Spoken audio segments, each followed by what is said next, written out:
Hi, I'm Mark Brumley with Ignatius Press, and I'm here today with Carl Olson, editor of Catholic World Report, and we're going to talk about the wonderful world of Twitter.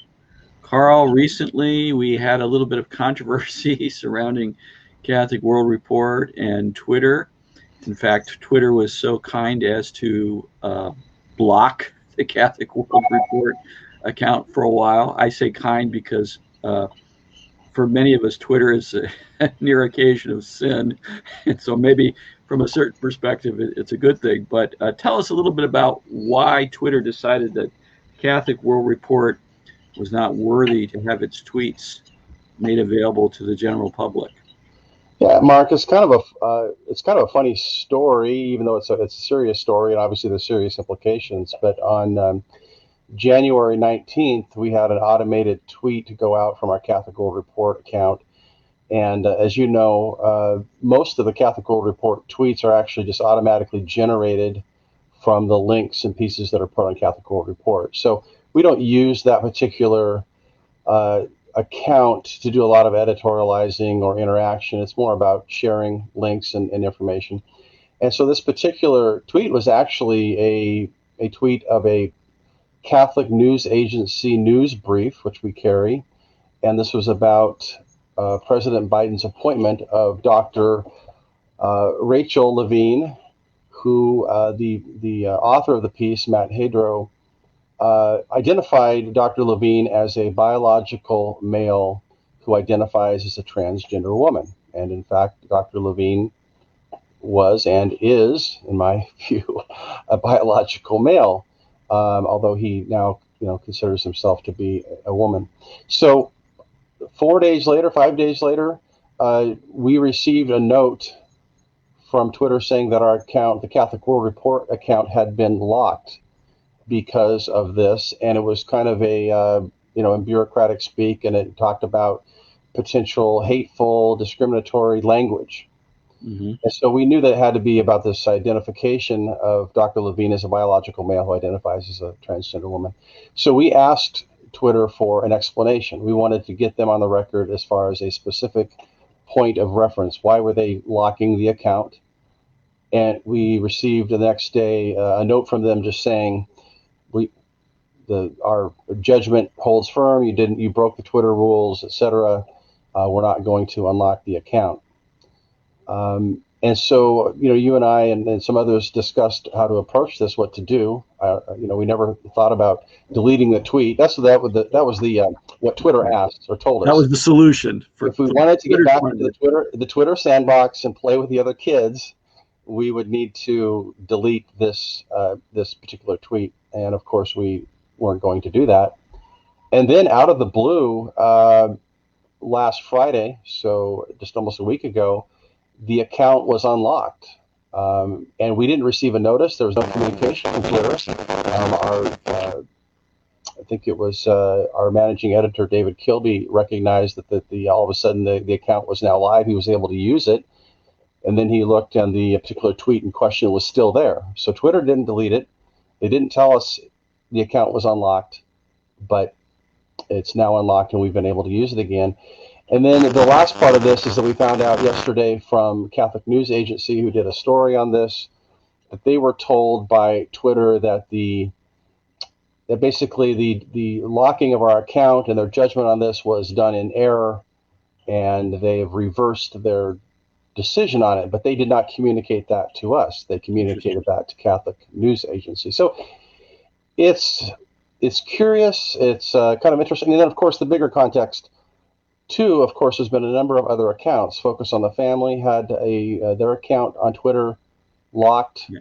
and I think it was because of the very same topic or a similar topic regarding transgender issues.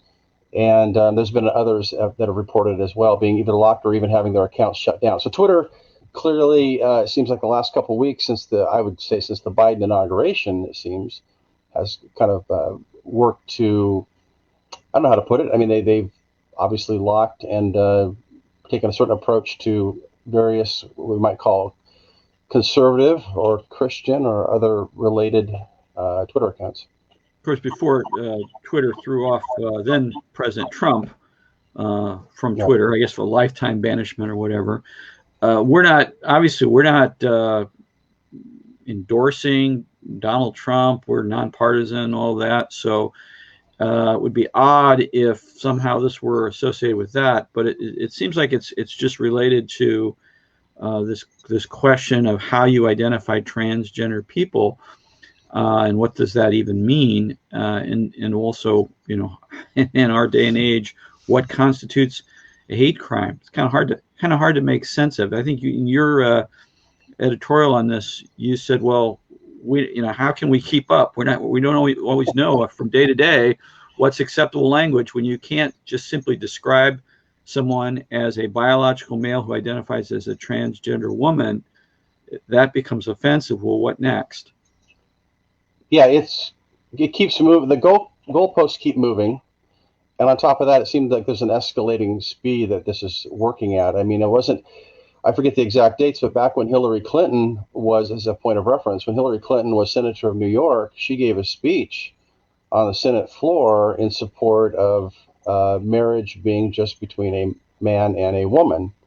And then, of course, we know that under the Obama administration, um, the then Vice President Joe Biden suddenly came out publicly and said, "Yeah, our administration supports, quote unquote, gay marriage."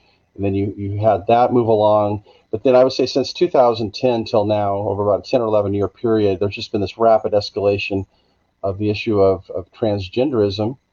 And I think that it's funny because the tweet in question, this reference to Dr. Levine as a biological male, et cetera, maybe 10 years ago, this would have been praised by secular outlets and maybe even Twitter as being, kind of progressive and cutting edge, that we would go so far to identify and to, be To open use the about term this. transgender woman, yeah. Yeah, and right. And then a few years ago, it was commonplace, and now it's offensive and hateful and discriminatory. Right. Um, so, so part of the point that I've made in a couple of interviews about this is that this really is, I think, an example of how language is being coerced, and we're being told that we have to jump through hoops in order to use this particular platform or to be involved in this particular public conversation or to be considered part of polite society. And I think that what Twitter is doing here, in my estimation, is probably a little bit of testing. I mean, I kind of, seeing how people are going to react, seeing what the response might be. I think that perhaps, and I don't know this, but perhaps they were a little bit surprised by a little bit of the pushback. I mean, it's not like Catholic World Report has some huge following on Twitter, over 8,000 people, but it was the fact that we were able to generate some news stories and get some. Right. We And have a relatively low key presence on Twitter. We're elsewhere, but Twitter is just not a big thing for us. right, And yet it seems like they reacted to the media coverage and things of that sort of. Or who knows? There may have been individuals on Twitter who complained. We don't know. sure. One of the things I find fascinating about this is that you and I have seen some responses from people saying, well, clearly what you put there was offensive because everybody knows what transgender woman means. Why did you have to say biologically male? The underscore, the biological foundation for who this person is, as if to deny that the person is transgender. That was sort of the argument. Well, what you have, I think, and you and I talked about this, and I think you and I had a common experience, and that is for people who are wrapped up in this world, and by this world, I mean those who are really activists in terms of the transgender issue and really believe it's an important issue that everybody should be on board with, et cetera. They don't seem to get that for a lot of people in America, this is a non-issue. It's not something that's really part of their daily life. I mean, I've known people, people, we talked about this, who don't even really understand what that means. Right. I know that's going to be some kind of heretical, sacrilegious statement to people out there. Everybody knows what a transgender. No, they don't actually. I mean, I grew up in a small town in western Montana.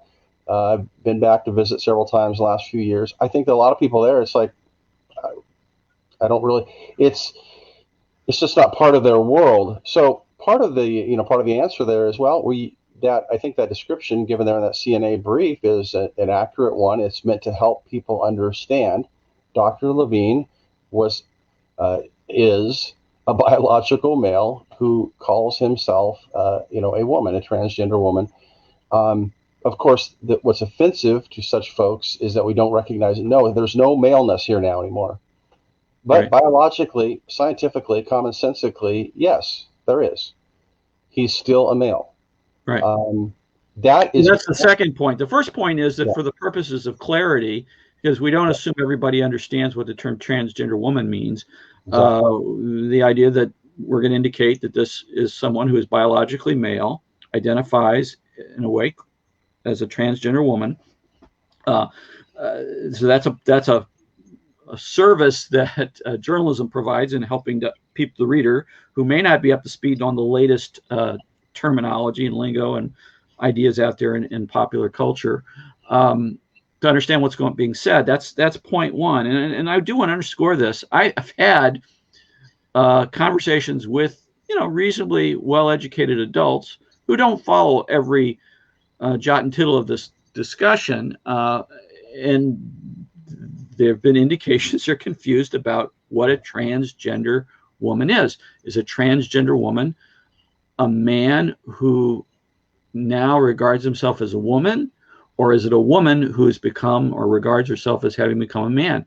Now, you and I know what these terms mean, as you say, but not everybody does. So there's actually a genuine educated purpose there, but more to it. Even if everybody understood,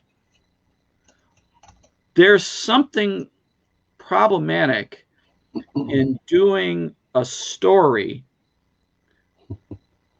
about someone who thinks of himself as a woman and not identifying that that person is biologically male. In other words, there should be no. This is a question of what reality is, what the truth is. Now, that news brief, as you say, it didn't harangue anybody. It didn't go into a long dissertation on the problem with gender ideology, as Pope Francis has called it. It just simply stated a fact, but now facts are problematic. Some people are uncomfortable about facts because they conflict with their view of themselves and so on. So the rest of us now are not supposed to even make statements that are factually accurate for fear that someone else is going to take offense and have his perspective on the world challenged by that statement of fact, even when the statement of fact isn't given in a way intended to hurt anybody.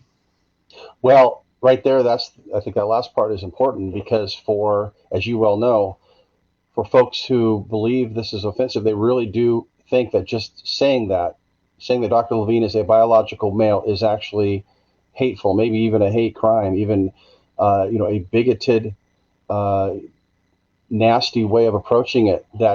And I've received a couple of emails. We've had a few comments at Catholic World Report. I mean, the vast majority of comments at Catholic World Report, not surprisingly, have been very supportive of our position, and folks have been really great in supporting us in this.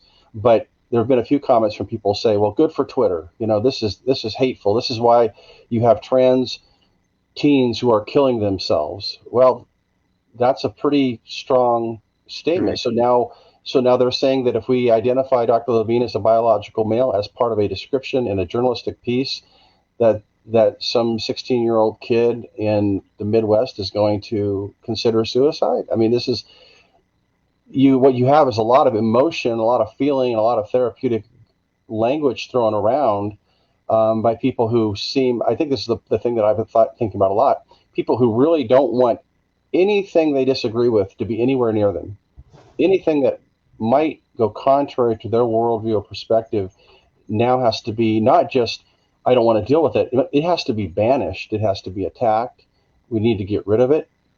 And this is where we're at, with the advent of critical theory, which, I spoke of 10,010. I mean, I would argue that since 10,010, and this is actually a year mentioned in this really fascinating book called Cynical Theories by a couple of secular authors who I think have provided an incredible service in a book about critical theory and how gender, race, and all these things have now become weaponized. It's all about you're either part of this tribe or we're going to banish you. There's no dialogue, there's no discussion. And this is in academic circles, this has become incredibly toxic. And now it is really leaked out into the broader culture. And even if there are a lot of people who aren't aware of it, the fact remains that when it comes to the New York Times and the Washington Post and CNN, et cetera, these mainstream media outlets, this is how they approach it. And this is how those that we might broadly refer to as cultural elites, those who really drive so much of what informs popular dominant culture, this is what they believe. This is how they approach it.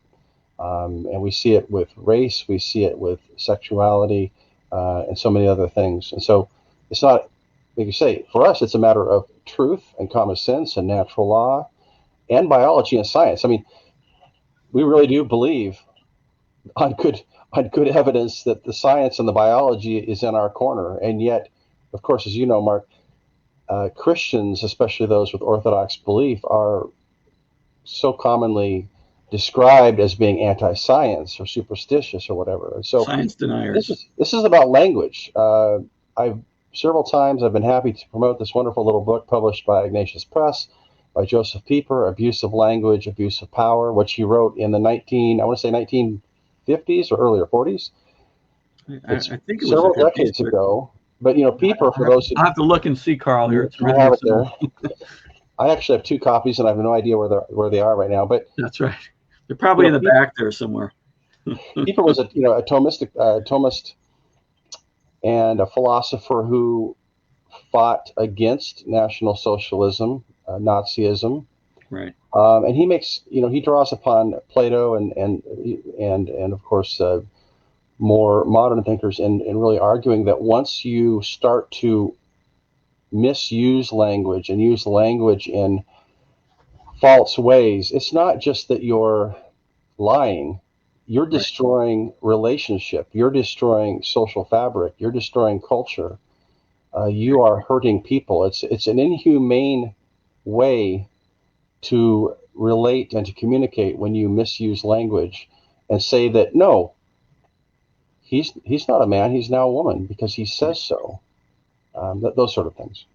Well, I mean, so let's try to put this in a little bit of a context. So obviously, as Christians, as Catholics, we don't want unnecessarily to offend people. We don't want to go out of our way to tweak people's noses or generate hostility and so on. We try to be compassionate, understanding. That said, we can't simply sign off on misstatements of fact, especially as regards people's identity as male and female. It's not just something we can just say, well, whatever you say is fine with me. It has all kinds of moral, ethical, social implications. And yet we're pressured to do that nowadays. And it seems to me that this is part of this larger phenomenon. You talked about critical theory. There's a little bit of a dance that we're doing in our society right now between a kind of a hyper-rationalism on the one hand, and then a kind of a critical theory, postmodernist way of looking at things that's very skeptical about the ability to state things with impartiality and objectivity. And of course, we know all kinds of studies out there, historical studies, philosophical studies, that reason, coming out of the early modern period, Descartes and so on, has been used and abused in ways of, in ways of cultural imperialism and all kinds of things of that sort. Sure, that's happened, but it seems like we've swung to the other extreme now, where it seems like for some causes, and a lot of them have to do with sex and sexuality, we're unwilling to acknowledge that there is an objective, independently determinate reality. You see this not just in this gender debate, but you see it in the issue of abortion, where people will say things like, well, we don't know when human life begins. No, actually, we do know when human life begins. That's not a big, difficult, deep philosophical question. It's a scientific question. We can ascertain when a distinct human organism comes into existence and that's at conception. Well, what they mean is there's a debate. They don't want to say this. They want to kind of make it seem like, well, it's really uncertain, and the whole question's a philosophical question, not a scientific one. Because we know if it's a scientific one and there's an answer, then there's an answer and it's definite. Since a lot of people want this to be ambiguous, they use all this kind of language to obscure the fact that we know when life begins. What they really mean is there's an ethical debate about whether we should value each and every human life, not whether this organism is a human life or a human entity. That's pretty clear from the science. But whether we should value that human life, or whether life in the womb is something that we can disvalue, that human life in all instances is not something to be cherished, but in fact it can be in some instances destroyed when certain other human beings decide they want to be able to destroy it. And so you see a kind of a similar thing going on now with respect to gender. We pretend like we don't know what sex is, or what sex a person is. I went to, I think it was Wikipedia, and if I'm wrong about this, Wikipedia, don't get angry at me, but I went to one of the sort of public places you go to get current definitions of things, and there was a definition for transgender woman. I think it was transgender woman or transgender, that was something to the effect that it's what you it's the gender you identify as, not the gender assigned at birth. Assigned is the language, yeah. And so the contrast was between two kind of nominal, not two ways of naming gender, not a contrast between how you talk about gender and what is reality. Reality is you are male or female from the moment of conception, actually. But if you want to talk about birth, certainly at birth, you're male or female. There are a tiny number of cases where it's difficult to ascertain that with the same kind of clarity you ascertain it for the vast majority of people. But the fact is you're biologically male or female when you're born. It's not just simply a question of what's assigned to you. There's an objective reality there. Now, for social reasons, personal reasons, whatever, you may choose not to identify with that biological reality, but that's a choice, and it's a way of talking about yourself that doesn't correspond to reality. We don't have to beat people over the head at that point. We don't have to degrade them, but we do have to acknowledge that that's the truth. And we see how there's kind of a logical limits. Like if I were to show up, go up to Portland and go to the Trailblazers practice facility and say, hey, I'm actually a 22-year-old fantastic athletic basketball player, and I actually should belong on this team. Right. They would look at my out of shape person, age 51, and laugh at me. And yet I'm actually closer to being a 22-year-old athletic male than any man is to being an actual woman. Right. I mean, if we're looking at this logically. That language of assigned, I think, is really important, because I think it goes to this real issue that this book, Cynical Theories, that I talk about. It gives a fantastic history of deconstructionism and how this is the fermentation of this. And one of the points it makes, and of course this is something a lot of people know, is that critical theory is really about power. It's about who has power and who doesn't.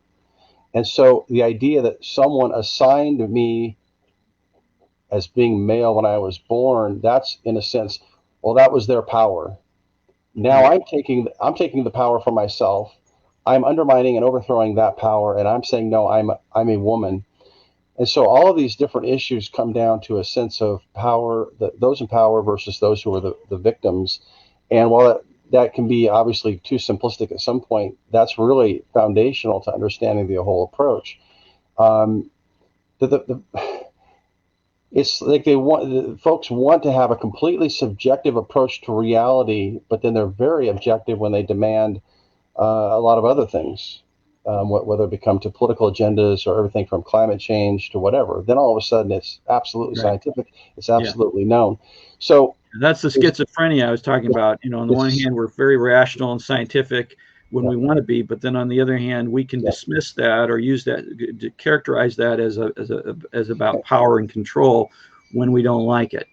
And would you say, Mark, speaking of the philosophical roots and uh, what we're seeing is kind of like this schizophrenic ripping between what we might call classical liberalism and the Enlightenment era, and the emphasis on rational thinking and reason, as opposed to now we're into this postmodern era, which of course there's kind of struggles to explain it, but obviously one of the aspects of it is this sense that reason is if not limited, it might even be just kind of worthless. That it really does come down to power and will, which, if we break that down even further from a philosophical perspective, is kind of a riff on nominalism. The idea that really it's about will. Like, if, as William of Ockham said, if God wanted to come as a donkey and save us as a donkey, he could have done that because he's God. He can do whatever he wants.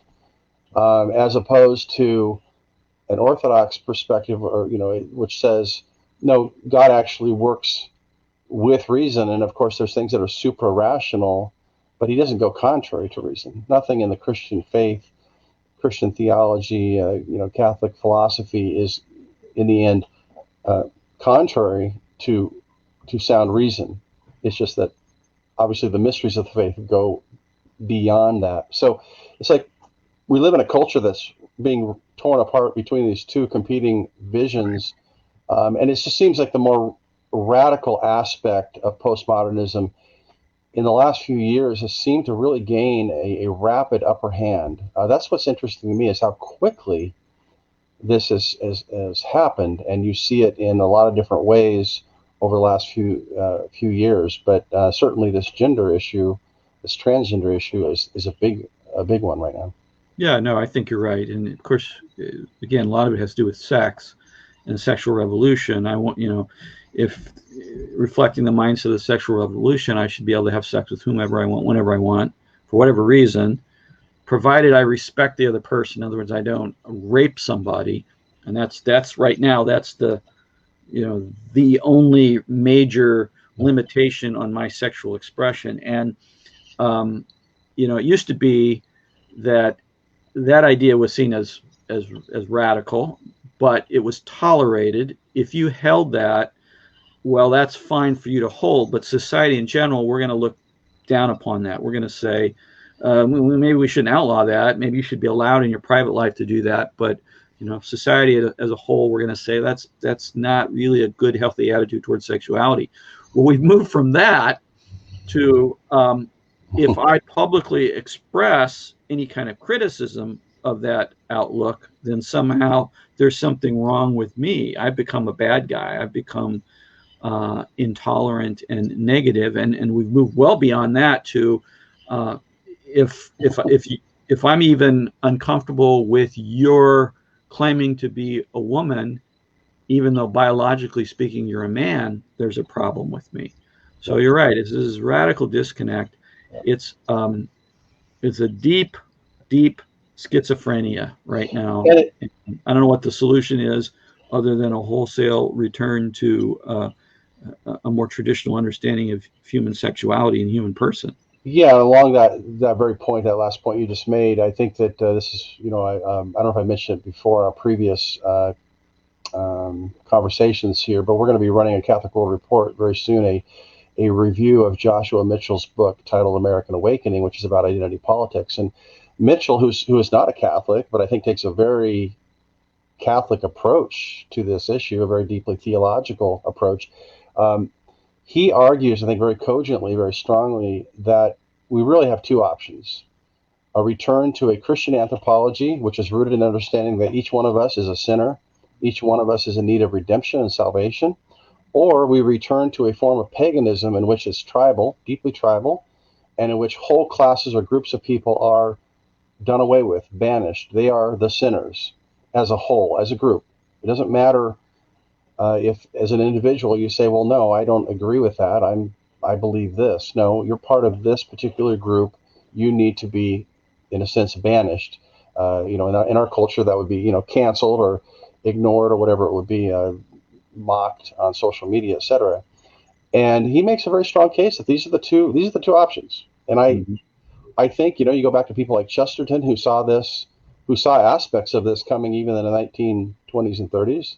He makes similar points really about the same kind of topic, about especially sexuality. Um, and I think that's very true. I mean, those really are the options. And so it's funny because, as kind of a quick side note, you have a lot of people who mock the idea of culture wars.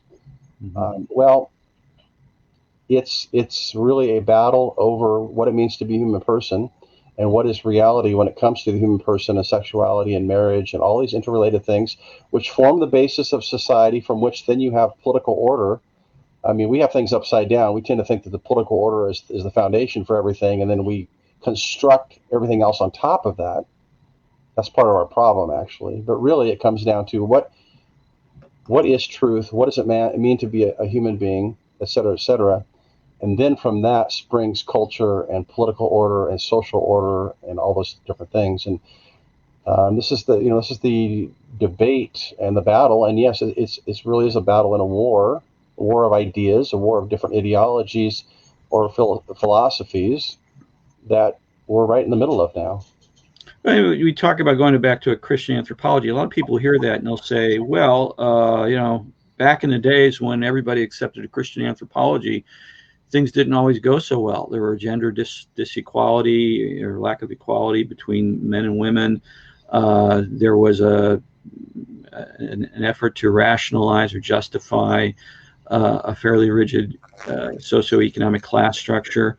There was in the extreme, there was master slave relationships where people supposedly operating out of a Christian anthropology saw a whole group of people on the basis of race as being uh, you know justly subjugated. So how do you respond to people who say, when you talk about a call to return to Christian anthropology, you're really talking about going back to the mindset that justified all these kinds of bad things?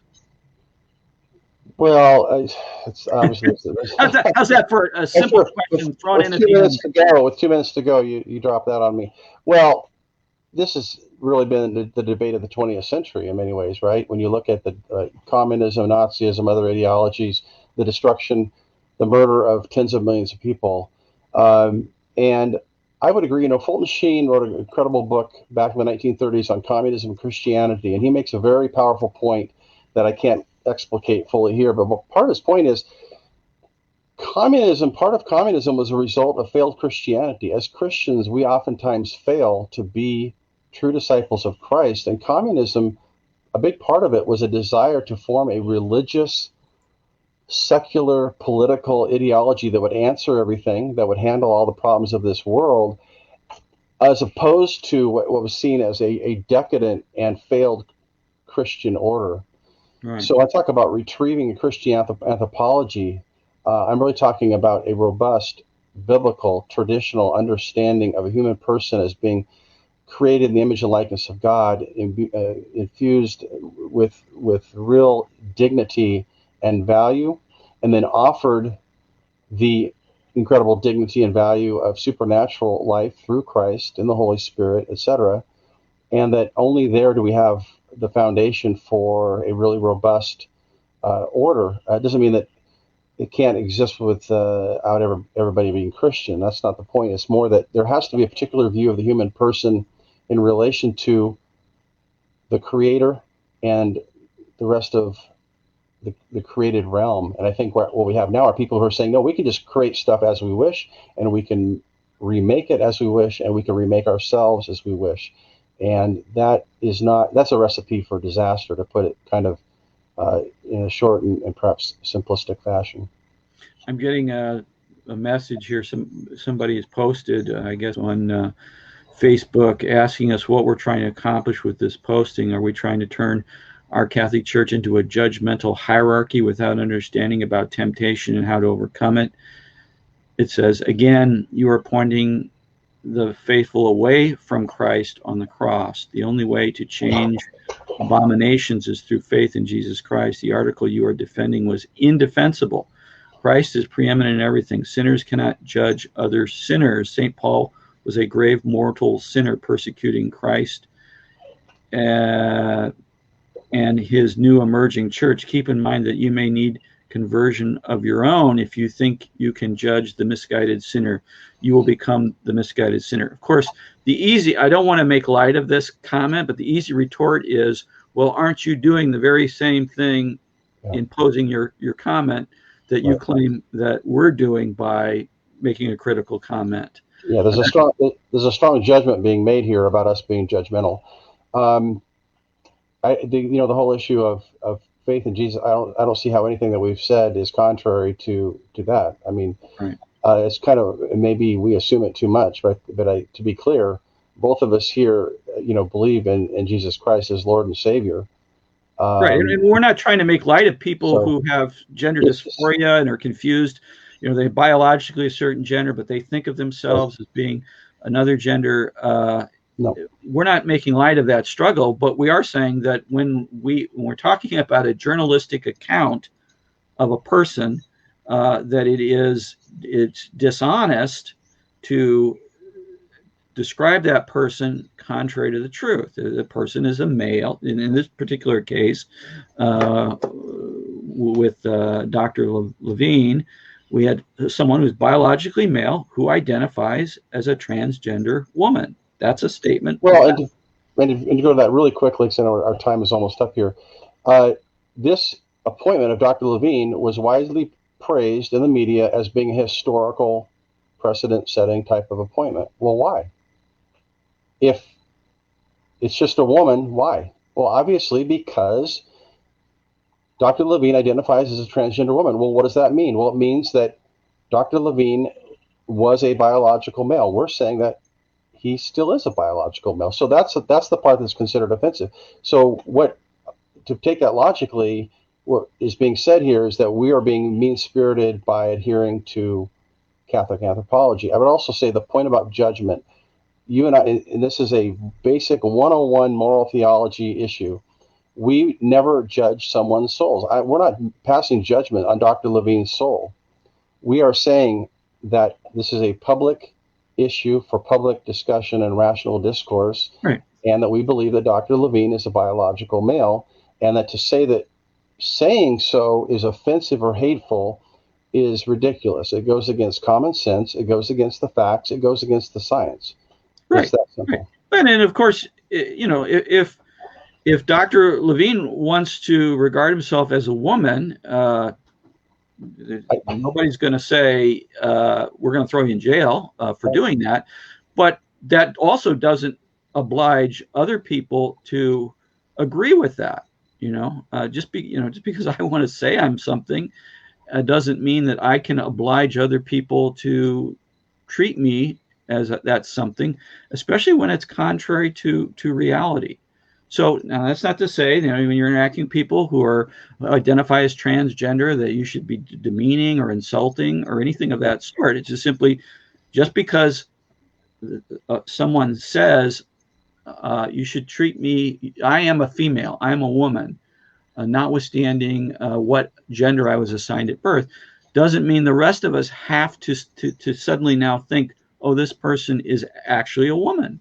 That's the part of it that I think is so straightforward. What's being said here by Twitter with our situation is, Twitter is saying to us, you, in a real way, you need to acknowledge this is hateful. And in other words, you need to acknowledge that, in fact, Dr. Levine is not a biological male, that has nothing to do with it, and to say it's extraneous, right? And we're just saying we're not going along with that view of reality. And if that means we lose the Twitter account, fine. Right. We're not going to sell basic 101 anthropology and reality because of that. Yeah, and I don't think that when Pope Francis, he's very respectful of the human person and dignity of people, and he's encountered transgender people in various contexts. When he nevertheless criticizes gender ideology, I don't think that he's acting contrary to the gospel or contrary to Jesus or anything of that sort.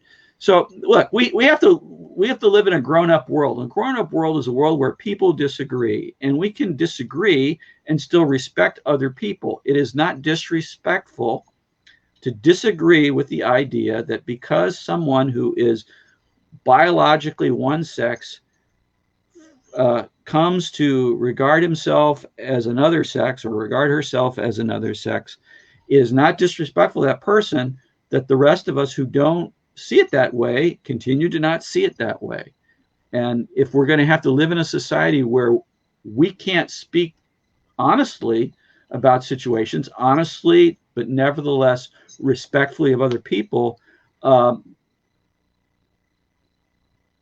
then we really relativism that Pope Benedict warned against. And that's, I'm sorry, but that may be something that Christians and other people of goodwill who love and cherish every human being will have to suffer for, because we simply can't live in a fantasy world where people can be whatever they say they are, and the rest of us have to oblige them and talk about them in ways that are contrary to what we conscientiously believe to be reality, and which we can point to science as backing us up on. Anyway, well, Carl, I'm kind of rambling on here. You can see this is a subject about which I have a strong feeling, and I know it's a subject about which you have strong feelings. I'm looking forward to seeing what develops with this, with Twitter and other social media outlets.